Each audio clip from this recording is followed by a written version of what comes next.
Hey guys, I just want to say thank you for Matt for working with me with this interview. It was a ton of fun to make.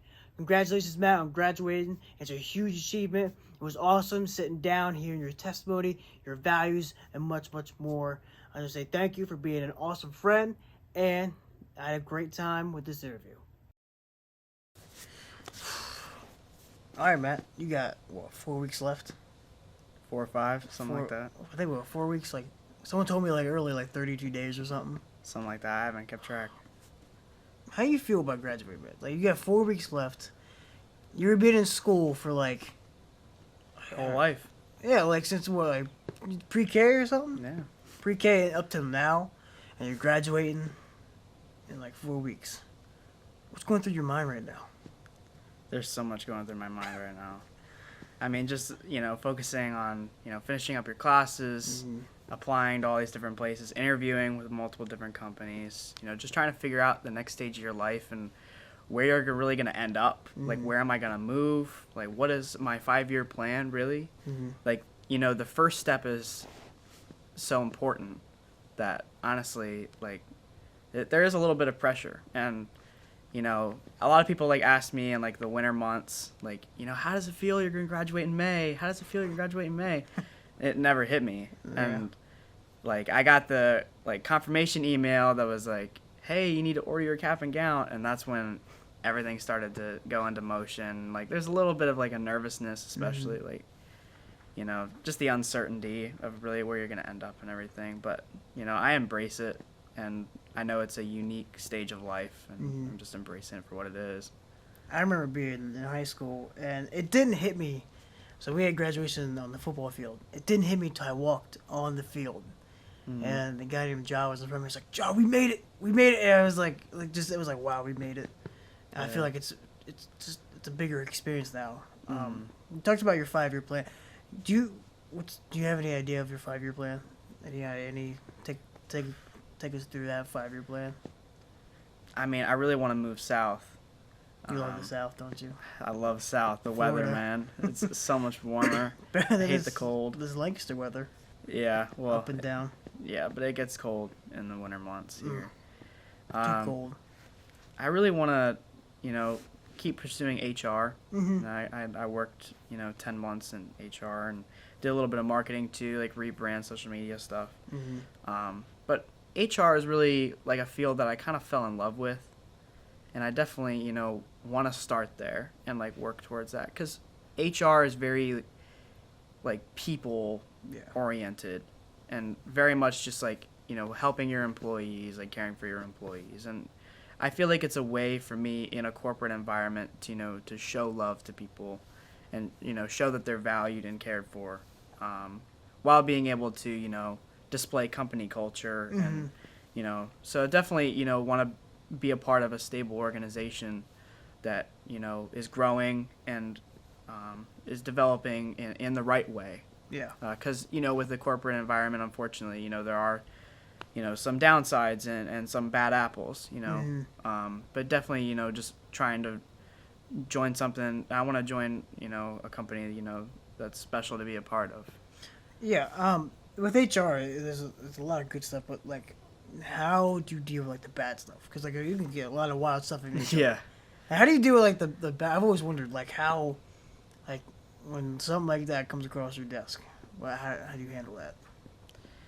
You really have to just piece it together, really. In our processes, a lot of the time, you always want to start by gathering the most information you can, especially, employees hey, I'm having this issue with this person, or even if it's just a concern in the workplace.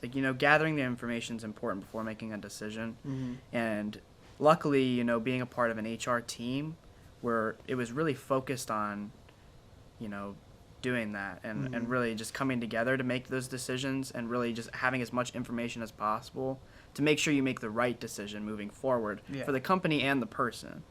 So, you're always going to be loyal to the company in, employee situations. But, yeah, definitely, being a part of that and, doing the processes as a team, it makes so much of a difference than doing it just as an individual. Teamwork makes the dream work. Yeah, So So people will call you where'd you work? Strong Spas was the name of the. So you're company, yeah. the Toby Flenderson of Strong Spas. Nah, I wouldn't say that. I mean, I was so grateful to get that job anyway. It was from a friend who knew a friend. A dear friend of my dad's, knew the owner of that company and called him about possibly bringing an HR intern. And that's how I got my foot in the door in there. But I was so grateful to be a part of that. And my boss was so open to hearing other ways of doing things. And she really made me feel like my opinion mattered, even as an intern. That's huge. And like she really took things I said and was like, that actually makes sense. Like it was to the point where literally like she was like, yeah, go ahead and start like a YouTube and like Instagram page for our company, like to recruit other employees and things like that. Because I noticed that they didn't really have a lot of social media presence. That's why a lot of people didn't know about them. And then, she delegated, that responsibility to me as an intern, who was only supposed to be there for 3 months, but ended up turning it into a full-time position because, she was willing to see my perspective, as a younger person and really how to get younger people in their building. And, just having, like, a boss like that that's open and willing to hear other ways of doing things instead of just doing what they do, it makes so much of a difference. Yeah, I think that's huge. I remember back when I was 8th grade, I jumped to varsity in football, and being an 8th grader playing varsity is kind of wild. And the coach I had was a really good coach. We would be in team meetings about stuff, and he would always get, there's me and one other person, 8th graders. He'd be like, get us involved. Get us, that young voice involved. And I always appreciated that and respected that. Get the young guys involved. Because the young guys, I feel like, get overlooked a lot at times in the work field and wherever, in a lot of places in life. So to really have a voice and a say in things, I think goes a long way. Yeah, mentorship's so important. Oh, 100%. So important. I appreciate my mentors here. I know you got mentors here as yeah, well. Absolutely. If you were, you're somewhat a mentor to me, I look up to you in a lot of ways because I always say you're you're one of the realest people I know. And I say that because, a lot of people, sugarcoat things, or they we live in a world where your feelings, don't hurt your feelings or something. But you're not afraid to hurt your feelings. I've done, shows, and you've come back and be like, E, take this down. This is not good. Take this down now. And that's something I've always been appreciative of you, is you being able to have that realness. And where do you think that realness comes? Where do you think that came from? Is this been inside you, or what has developed that? It's hard to pinpoint a certain point where it really became like that. I think it's just as I've grown up, really. I had great parents and family around me that really just were genuinely themselves. And as I've grown up, I really took different paths, as you could say, as I was a different person. I went from being when I was younger, being a kid who was really dedicated to school. Then I shifted towards someone who really liked music and wanted to be my own artist. And then I shifted, being an athlete and being the best athlete that I could. And I've taken all these different avenues in life, and the main thing that I noticed was it was identity. Yeah. That was the main thing. Is really finding who am I really? At the end of the day. And there's certain things that happen in your life, huge moments that shift you, super effective things. I don't want to dive into it too deep. Yeah. But there's things that kind of make you question who you are. And then learning at the end of the day to stay true to that when you figure it out. Yeah.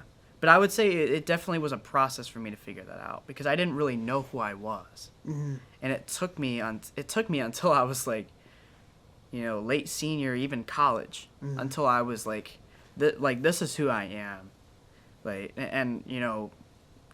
There's something about the difficulties in life and the dark places that you go Mm-hmm. that really form you and really show you who you really are. And Yeah. I think it was really those moments where, I mean, I remember like sitting at one point and just being like, what the hell am I doing? Mm-hmm. You know, like what am I doing? Like, who am I? Like, where, like, who do I want to be when it's all said and done and people are remembering me? Mm-hmm. Like, what do I want them to know about me? Yeah.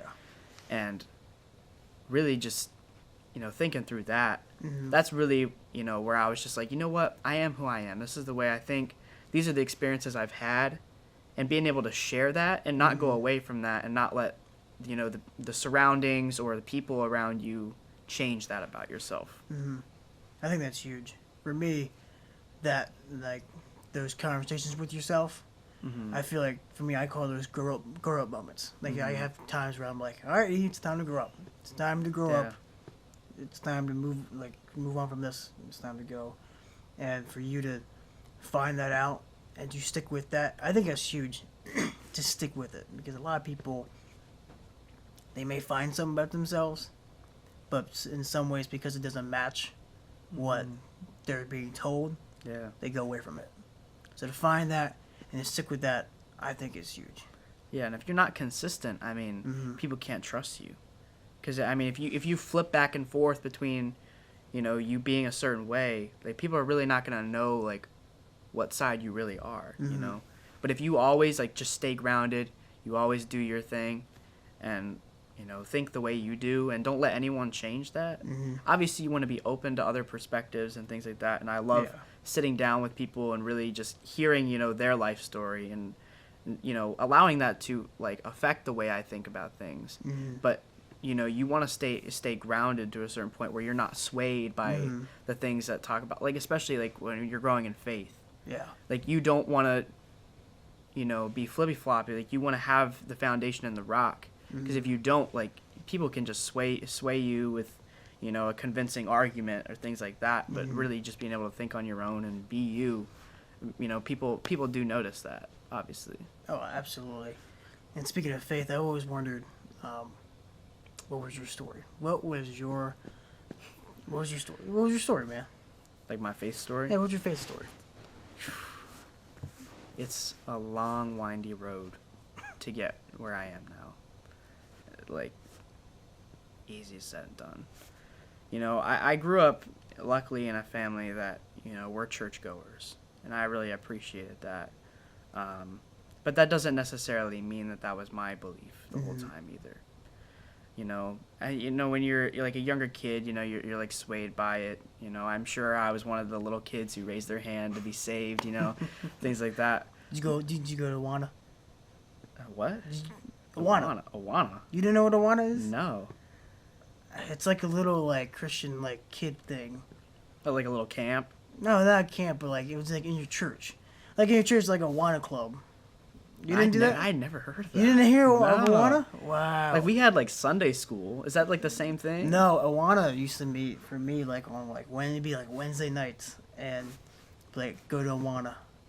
And, yeah. Well, there was, like, youth group once I I guess got it was a little like that. older. It was But it was probably like just, a like, kid for youth younger. group. Okay. You got a little vest. Yeah. You get your wings, and you get, like, little, like, fake diamonds in your wings. I still have my vest. Yeah. So you didn't have any of that? No, I didn't have that. Wow. But, as I, like, got older, like, I really started to see different perspective. Like, when I was 11 years old, my grandpa passed away, and I was there for it.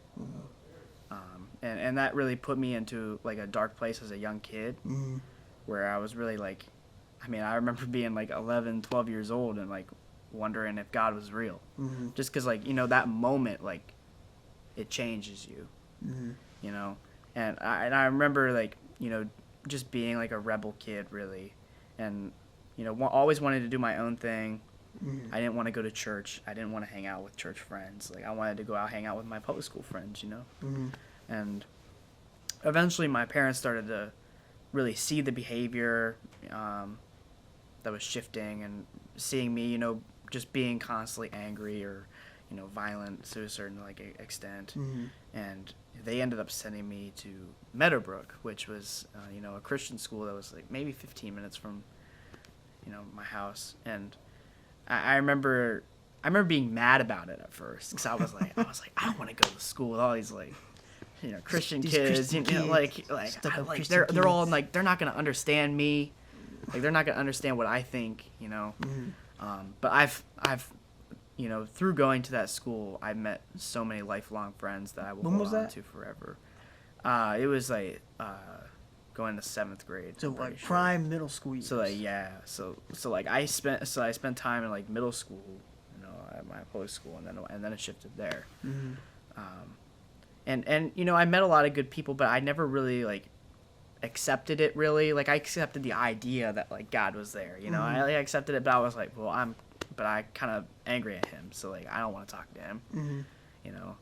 And I think the distinct moment was, I really went through like a dark period of like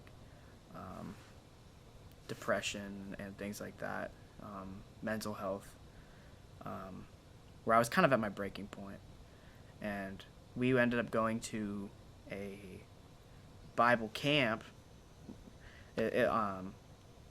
down in Delaware. Actually, I forget the What I was it? forget the name of Was it. it Camp Sandy Cove? It's Sandy Cove. Sandy Cove. That's what it was. I've had It was Sandy Cove. so many. I've been there so many times. Really? Camp Sandy Cove, man. Great place. Great place. Got a great view on the back Mm-hmm. of it. Yeah, great place. I had a buddy that worked there for a Okay. couple summers. So a great place. Yeah. So we went to this family camp with So was it friends like family friends of ours. Okay, so was it like a school thing? Or No, it it was just like it was you- like my like family, Was it and Collins then- family? and then like who? Was it Collins family? No. What's They're the Bakers. I don't think you know who they are. I don't think I've talked about them with you. I don't think I've met them. But they actually, prior to that, had spent 3 years like in Africa as missionaries, and they when they moved back, they actually lived with us for 3 months. Hmm. But we ended up going to this camp with them, just to spend time with them, because Yeah. they go every summer, and they were like, hey, why don't you guys come along? It was right after our Colorado trip where we went out and like did Colorado. When was Like, this? What year was this? I was 17, I think. It was 2017. It was 2017. Okay. I think I was 16 at that point. Okay. But I remember one night I met this guy named Caleb Moten, and he was the one who put it in perspective. And I remember like I was convinced by my friend Lydia, who was one of the friends that we went with, and she was like, "You should come to this like thing with us." And I was like, "Okay, I guess." And I remember like afterwards, Caleb came up to me and was like, "Hey, I just had this feeling I needed to come talk to you." And I was like, "Okay." Am I in Like I didn't know what to think, but it was that point I was at my breaking point, and he really put the idea of faith and Christianity in a different perspective, where it wasn't like God wants us to follow all these rules, and if we don't, we're condemned, like to damnation. That's really all I thought. But he really put it into perspective, where it's very like faith, like it's faith, that in a relationship. Like that was the huge part for me to understand. What is it? It wasn't like, God's just like sitting back and he wants you to come to him and follow you, right? Yeah. But like he is pursuing you, Yeah. and he wants you. Like he wants you to follow him. He wants to have a relationship with you. And it was really that moment where I was, it really hit me, and I was like, wow. And I remember like breaking down, and I was like, that like I want this, like I need this. Like I was at a point in my life that I was like, I need this, because I mean, we'll get to this with like music, but like I mean, like there were days like where I really didn't want to wake up the next day, and I was like, it was like a lifeline. I was drowning in this ocean, and I got thrown a life preserver, a really good life preserver, and it was really like that shift for me that allowed me. And after that moment, I went on my like on fire stage. I was really I got really active with like the youth group back at home. I even spoke from the pulpit at one point. Oh, no which way, for real? I did, and it was the scariest moment of my life. It was the scariest moment of my life. I know somebody has a recording of that somewhere. I don't know where you would even find it, honestly, but I'm sure someone has it. Pastor Matt, come to the stage. But yeah, it was really that moment, and I won't say since then it's been perfect at all. Like, it's always been a process, and like I've dipped in and out of it a couple times, depending on a situation in my life. But it was really that moment where it really became a relationship between me and God, where it was like an active communication, an active like relationship, just like me and you would have like a relationship. Like it's like very active, and like it was like there's really like that point for me, and really understanding that compared to just following rules. How do you see God now? My best friend, but not just my best friend, but like the ultimate authority. Like, I feel like one of the misconceptions a lot of people do now is often we'll talk about Jesus is my friend, Jesus is my best friend, but I mean, we need to understand how powerful he is, like how powerful God is. Like, God created everything. He could strike this whole planet down in an instant if he wanted to. Like, so there is an understanding of like, there is a communication, and he wants to have a personal relationship with you, but there needs to be reverence too. Like, there needs to be the respect of like, I am not on your level. Like, every knee will bow, but that's how I feel. I think a lot of people, what they get confused is like, they hear a lot of like, we need to fear God. And people think of that actually fearing him. But it's not really fear, it's respect. It's like it's the deepest kind of level of respect. And I think a lot, that just gets confused. That gets lost in translation. Yeah. We think we need to be afraid of God. No, it's just a respect for God. Yeah, it's ultimate respect. I mean, like any time, like it's to the point now where like I'll see like like there was a situation here like last year when the basketball championship was won, and some of the Harrisburg people, like some of the parents were like kind of like, I don't know if it was like like deliberately disrespecting, but like when like it was prayer time, like they were like kind of yelling and like doing their own thing in the corner.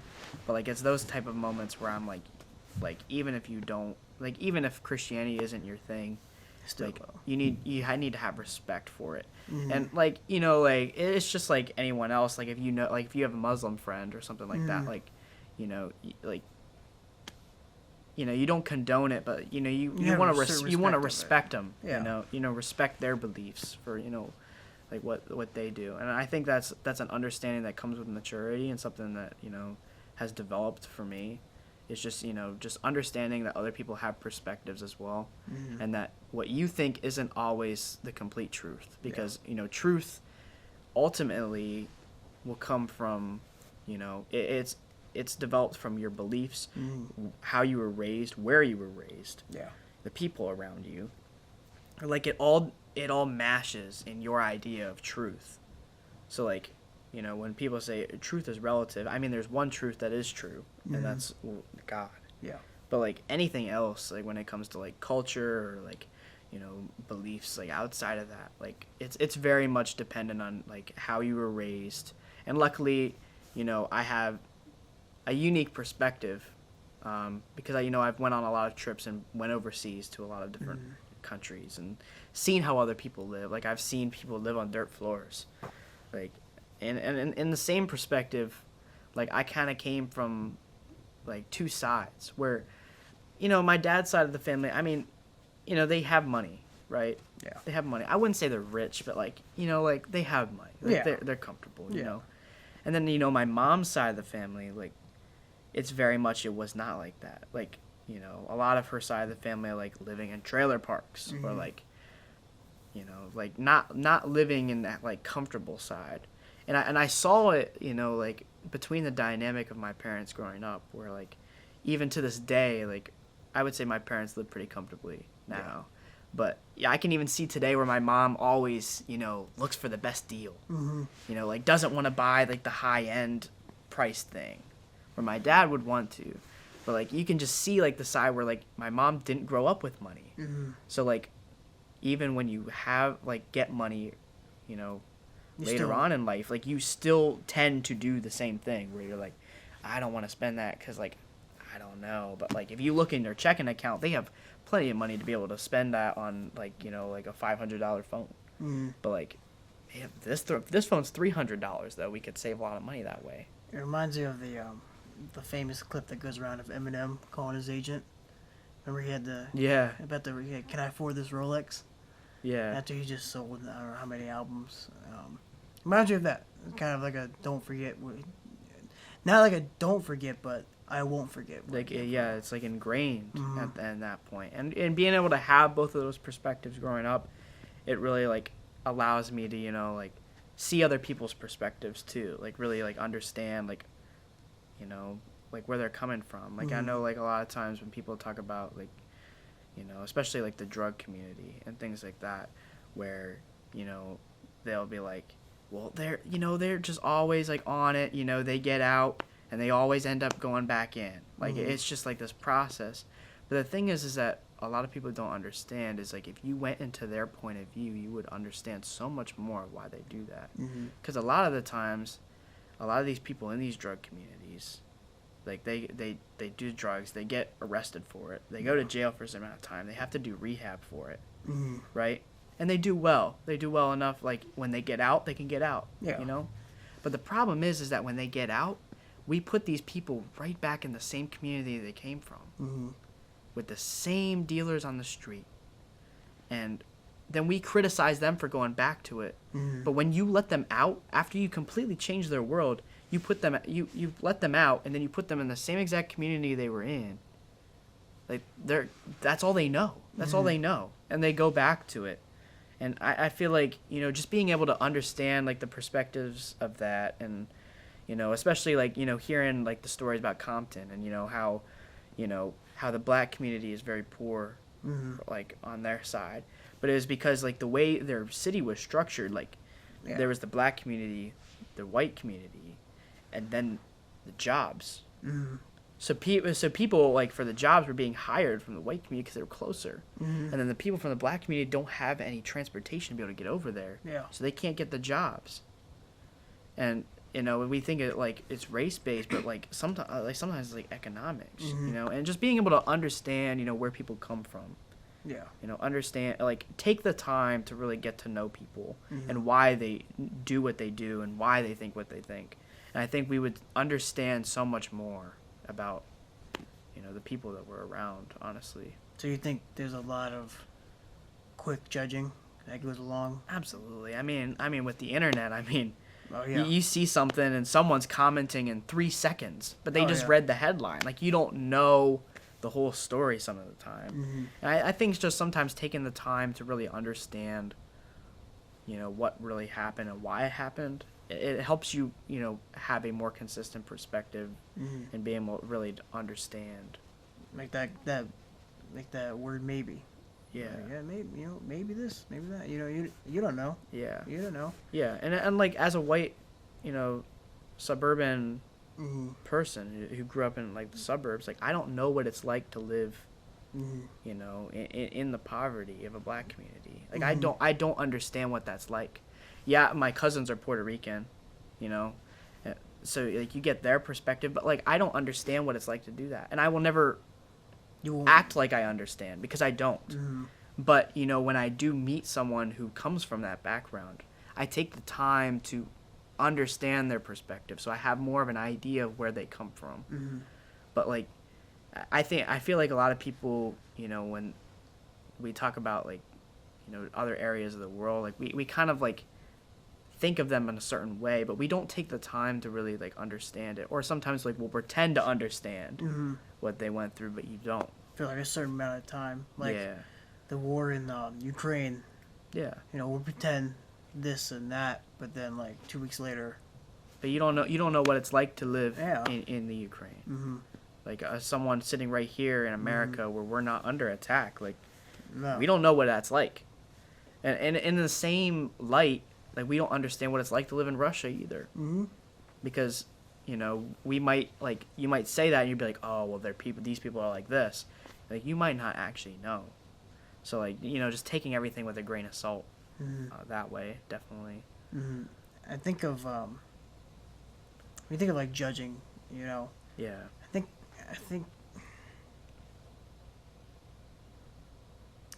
where judging is done the most, I feel like is somewhat in like politics in some ways. I mean, it's judging all over the world, all over, and you know, just stop and think, you know, Yeah. just stop and think. I want to get into the music side of things, because That's where the passion is. you changed my coming in. That wasn't my music taste wasn't what it is now. I always so I love Apple has their like replay, and you can check it any time of the year, and I love checking it, and I'll see like Eminem. Now it's Kendrick Lamar, and I love texting you, being like, "You did this. This is you. You did this." So man, music. Where do I start? All right, what does music mean to you? What is That is a loaded question, man. Ultimately I could never put into words what music means to me. I honestly feel like rap music raised me. Really, I feel like I've learned more from it than I ever learned in the church. To this day, hip hop gets a bad rap. it does. It gets a really bad rap. It gets you hear it all the time. It's about guns, drugs, and blah blah blah. It's like if someone were to come up to you and say, "I got two questions around this question," if someone would come up to you and say, "Why are you listening to rap? It's all about guns, drugs, and all that." What's your response? I mean, it is true that there are some that are like that, but that's generalizing, you know. I feel like, you know, the real art of hip hop, you don't see it as often today as you did maybe in previous years, just because the style of music has changed. You know, a lot of people like look for the TikTok song, to get them blown up, know. Don't even get me started. And it's separate from, the real meaning behind it. And, the artists that I really listen to, like, artistically, like, constantly are, have messages behind their music. And if you really take the time to dive into it, I mean, there's so much richness in it. Like, people like Kendrick Lamar, J. Cole, Eminem. I can't even list all the names because, it wouldn't even do it justice, the amount of people have played impacts, like Tupac. Like these people, like, changed the world in a certain perspective because of, the way they were able to musically communicate what they felt, thought, saw, and being able to, musically be able to put the tune to it and also be able to have the right words for it. Like, it's an art form, honestly. Like, it's a complete art form, and anyone who says otherwise, I mean, I think I heard something one time. It was said that like something about this, like I could talk about, or like it's all about guns, drugs, whatever. And I heard someone say Tupac. No, he wasn't just saying that to say that. That '90s rap was like reporting. It's like they were just reporting of what was around them, what they saw, what was going on. Yeah. So that's what was going on at the time. Yeah. That's what it, and like Kendrick Lamar. I had a question about Kendrick. Is Kendrick Lamar the Tupac of this generation?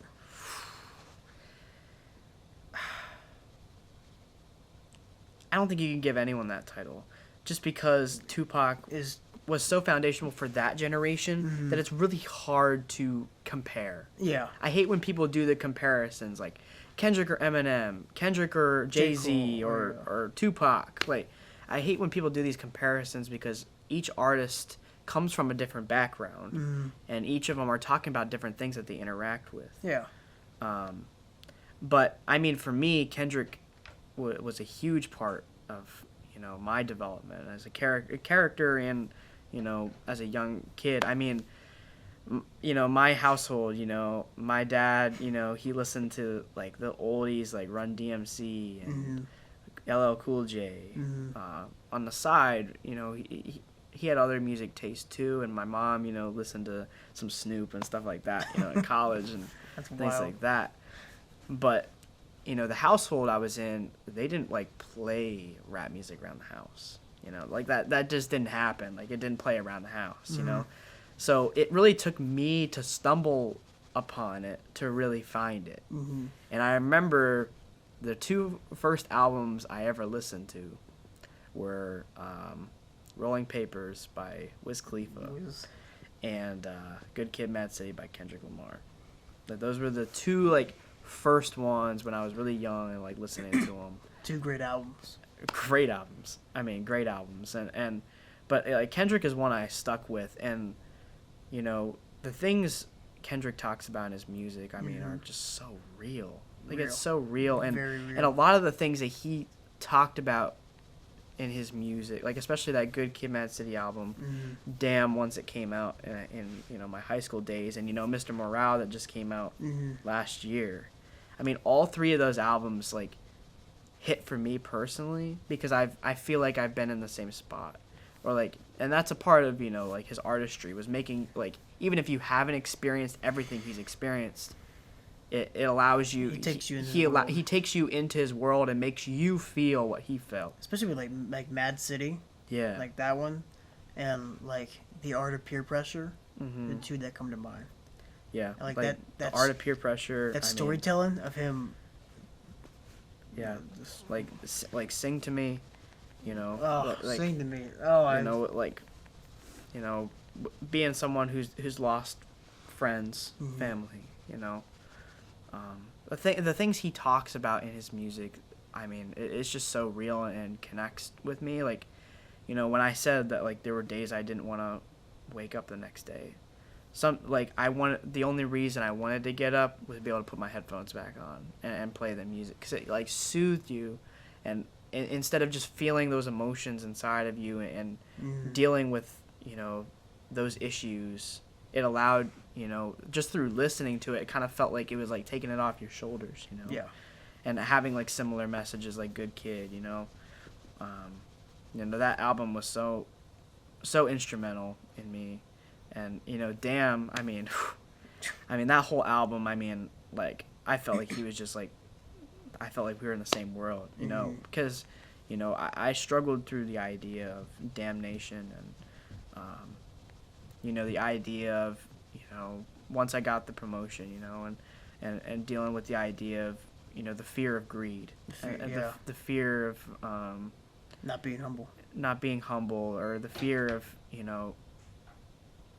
not doing the best for your family, or like representing your family in the best light, or like how will you be remembered. Like those are all things that I fought through, and to be able to hear an album like that, and then the way he connects it in Duckworth, with the story of his dad and Top Dog. That's a huge. That's. I mean, that.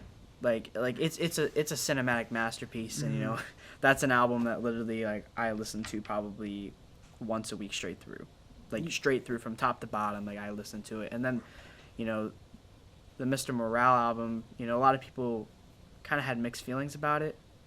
But that album is so real, if you've ever had any like struggle in faith, or, of, just like dealing with life, the interactions and, coming to God with them, being an influence, like that's such a deep album to dive into, and that's not an album, a lot of people were disappointed because it's not an album full of radio hits that you can just blast in your car. Yeah. Like it's not meant that to be type like of that. music. That's the type of album that you sit down and listen to it and really think about what he's talking about. There's a song on that album, Mother I Sober, right? What does that song mean to you? Like I said before, like with the perspectives, like I feel like that song, tells you really, you know, it really takes you into his mind, Mm-hmm. you know, um, you know, and really talking through his dark places that he went through and the trauma that he experienced when he was younger. Mm-hmm. You know, the chorus, you know, being like, I wish I was somebody other than myself. Yeah. You know, and then, you know, that last verse, I mean, it just hits so hard, you know, talking about, you know, like sexual, you know, abuse that people went through, not just women, but, you know, Yeah. young boys too, you know, and you know, talking about how, you know, people on the outside will judge these rappers with face tattoos and, you know, making this music that people don't understand, and people like judge that. But, you know, like the part of that song that hits me the most is, you know, before you judge how we move, learn how we cope. Yeah. And, you know, everyone's gone through some kind of trauma or, you know, past issues that, like, you know, you hide in the deep dark. Mm-hmm. I mean, I have them too. You know, you hide them in the deep dark, and sometimes when they come back out, you know, you try to find a way to escape it. Mm-hmm. And he talks about in his music how he tried to escape. He tried to escape with his lust addiction, or money, just spending money on things like material things. But like ultimately at the end of the day, that doesn't bring you happiness and doesn't help you escape. Mm-hmm. And, you know, the whole Mother I Sober was just the idea of, like, you know, even if you try to get high or drunk to escape your pain, it's going to come back. Mm-hmm. And, you know, Mother I Sober, like, dealing with pain sober, like, it's the hardest way, but and it's a journey, but eventually you get there. And, you know, there are things in my life that I don't feel like, honestly, I will ever get over, Mm-hmm. or ever escape. But it gets easier every day. Yeah. If you take the time to think about it. And I just think that song is so impactful to be able to understand, you know, how we cope, and Mm-hmm. and understanding his perspective, and really taking you in that dark place. And then at the end of it, you know, his wife being like, you did it, you released a generational curse, Mm-hmm. by just talking about this. Because this is, like, the deep stuff he talks about, people don't talk about in, like, rap music. Mm-hmm. They're talking about it maybe in other music, but, like, rap music, it's not very prevalent. So that's ultimately what that song really means It was for huge. me. It's huge. It was huge, and I think that whole album. I think with that album, anyone and everyone can relate to something from that album. If you haven't listened to it, you need to. I think that for me, it's the "Count Me Out" one. Mm-hmm. I love the video, Yeah. the YouTube version of it. How he starts that one, like. And that being the second part of the album, Mhm. you know. And a lot of people don't understand, you know, what that album really means. Mr. Morale and the Big Steppers. Mm-hmm. He's talking about God and his disciples. And the first half is kind of like the disciple perspective. And then it moves on to the, like, Mr. Morale side of it on the second half, and Count Me Out being the first one, where he talks about kind of people seeing him as a God figure Mm-hmm. because of how impactful his music has been. That, you know, when 2020 happened with the pandemic and, you know, the George Floyd thing, like, everyone looked to him for answers. Mm-hmm. But he was dealing with his own stuff, Mm-hmm. which is the whole premise of the album, is, like, I was dealing with my own stuff. Like, the last song, like, you know, talking about, you know, I choose me, I'm sorry. Like, Yeah. I will choose to fix my mental health instead of trying to save the world's problems. Mm-hmm. Cat is out the bag, I'm not your savior. Like, all these, like, moments where he's talking about, like, you know, we need to think for ourselves, and him being a God-fearing person, you know. How would you feel about? I know there's a lot of Christians attack Kendrick because he wore like a crown of thorns. Mm-hmm. What are your thoughts on that? Like, on his, like, on the crown, like, the crown of thorns? Yeah, remember, like, you know how he has like a diamond like crown of thorns he wears. Yeah, it's on the album cover, too. A lot of people Christians didn't like that. They didn't appreciate that. Mm-hmm. But how do you feel if you were to like explain it to them, or just how do you feel? What are your thoughts on that? I mean, for me personally, I didn't know how I felt about it. I feel like the crown of thorns, like, that's a Jesus thing. Mm-hmm. And sometimes, like, I know a lot of rappers, like, do it for attention with, like, the whole, like, satanic vibe, you know, like, kind of like the references to it. Like, people will have, like, the upside down cross at their thing. But, like, I don't like meddling with things that, like, you might not completely understand. Like, the whole demonic thing, like, don't mess with it, you know, because it's there, you know. And in regards to, you know, the whole cross thing, I mean, I felt like it was like a Jesus thing, but it was kind of like a representation Yeah. of himself, kind of being that figure, being that, like, God figure. But, like, if you understood what he was saying, he's like, I am not your savior. He said it how many times in the album? Like, if you listen to it, like, the one song, he literally, I am not your savior. I'm not your savior. Like, he says it so many times that, like, I think people, like, start to overthink it a little bit, but at the same time, we use all these things all the time. Like, there are non-believers who walk around with a cross necklace. Biggest pet peeve. But, like, but you might not even know the significance of that. Personally, I wouldn't wear a crown of thorns because, you know, it's just thing. It's a respect thing, and I think when it comes to God, like, don't do that. Like, just don't touch it. Like, let him be him, you know. But I could understand people's perspective on that, but personally, I didn't really see an issue.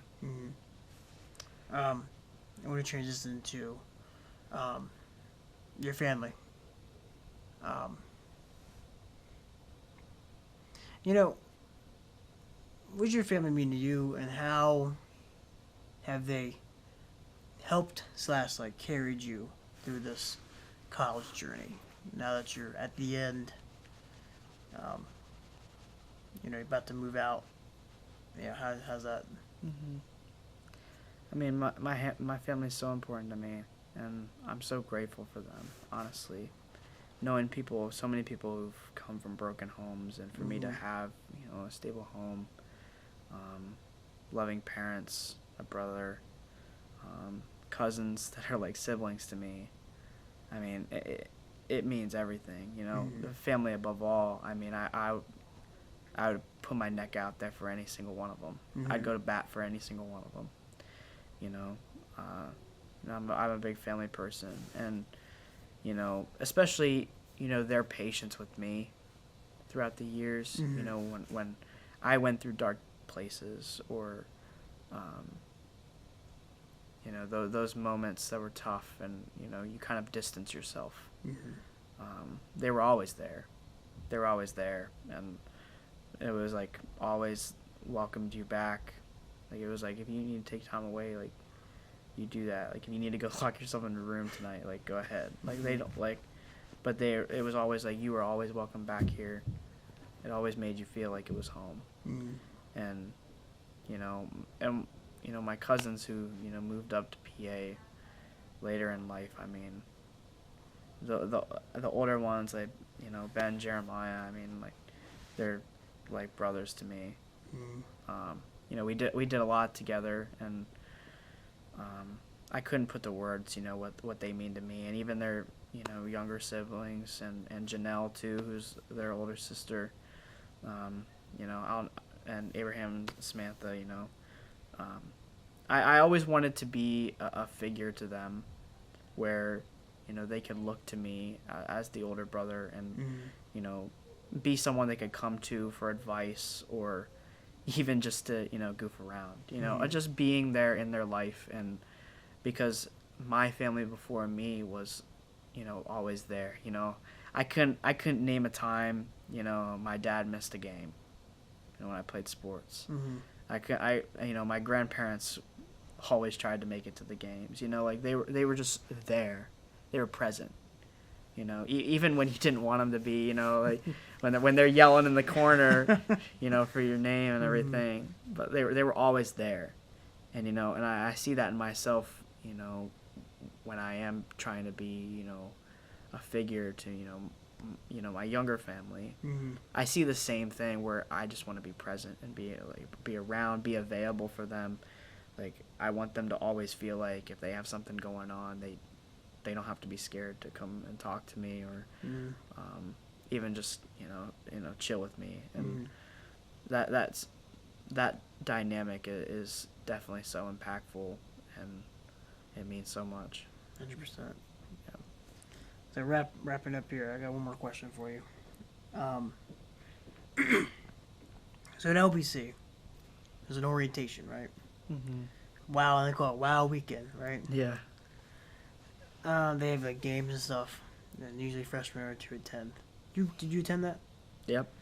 Yep. So you travel back in time, right? Travel back in time and find that version of yourself amongst the crowd or something. And you say, "Hey, let's go take a walk." What would you say to that person, that person 4 years ago at Wow Weekend? What would you say? I would say savor the moments. A lot of the times we experience great moments or even dark moments in our life, and I would tell him to embrace everything that comes along your way. Mm-hmm. When you're out with your friends or doing something, fun, enjoy those moments. Mm-hmm. Don't spend the whole time on your phone.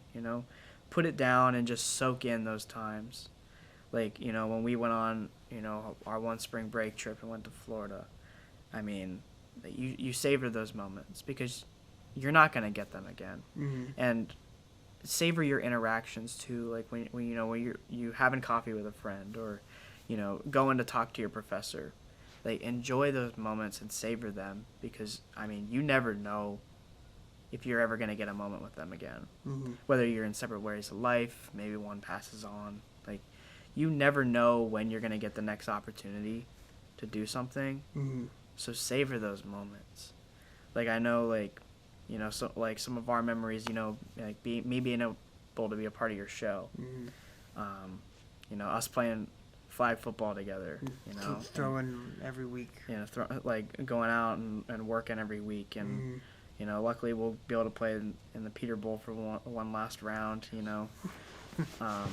But just savor those moments, and just enjoy life. Like, find the good things. Mm-hmm. Don't wallow in the, dark things. Because I would say when I came here, I was still kind of battling my demons. Mm-hmm. I would just say find the things to enjoy in life. Don't focus so much on, the things that are gonna stress you out, or play an impact. Like, just really just like soak them in and savor them, because the memories won't fade. Mm-hmm. And if you document them, and just don't spend, like, I would just say, just don't spend your whole time looking down. Look up. Mm-hmm. A moment turned into a memory. Yeah. I appreciate you. Appreciate being friends with you. For these past 3 years? 3 years? Yeah. It's been wild. Yeah, like I said, I have a deep appreciation for you, and you taught me a lot. You taught me, just a lot, just a lot, Just you taught me a lot. Just appreciate hearing your story and everything. Yeah, I'd say good luck in the real world. Yeah. Next stage of life. And then next stage of life, and enjoy the next stage and all the stages that follow. Yeah. Absolutely.